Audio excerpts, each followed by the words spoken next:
شروع اللہ کے نام سے جو بڑا مہربان نہایت رحم والا ہے۔ لوگو اپنے پروردگار سے ڈرو جس نے تم کو ایک شخص سے پیدا کیا، یعنی اول اس سے اس کا جوڑا بنایا، پھر ان دونوں سے کثرت سے مرد و عورت پیدا کر کے روئے زمین پر پھیلا دیے، اور خدا سے جس کے نام کو تم اپنی حاجت براری کا ذریعہ بناتے ہو ڈرو، اور قطع مودت ارحام سے بچو، کچھ شک نہیں کہ خدا تمہیں دیکھ رہا ہے، اور یتیموں کا مال جو تمہاری تحویل میں ہو ان کے حوالے کر دو، اور ان کے پاکیزہ اور عمدہ مال کو اپنے ناقص اور برے مال سے نہ بدلو، اور نہ ان کا مال اپنے مال میں ملا کر کھاؤ کہ یہ بڑا سخت گناہ ہے۔ اور اگر تم کو اس بات کا خوف ہو کہ یتیم لڑکیوں کے بارے میں انصاف نہ کر سکو گے تو ان کے سوا جو عورتیں تم کو پسند ہوں، 2 یا 3 یا 4 ان سے نکاح کر لو۔ اور اگر اس بات کا اندیشہ ہو کہ سب عورتوں سے یکساں سلوک نہ کر سکو گے تو ایک عورت کافی ہے،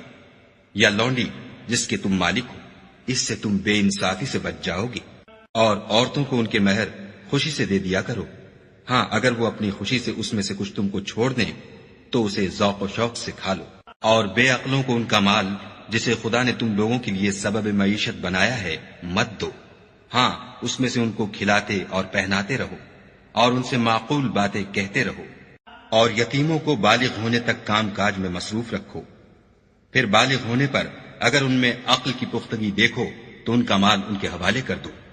اور اس خوف سے کہ وہ بڑے ہو جائیں گے، یعنی بڑے ہو کر تم سے اپنا مال واپس لے لیں گے، اس کو فضول خرچی اور جلدی میں نہ اڑا دینا۔ جو شخص آسودہ حال ہو اس کو ایسے مال سے قطعی طور پر پرہیز رکھنا چاہیے، اور جو بے مقدور ہو وہ مناسب طور پر یعنی بقدر خدمت کچھ لے لے،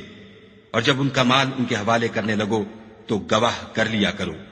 اور حقیقت میں تو خدا ہی گواہ اور حساب لینے والا کافی ہے۔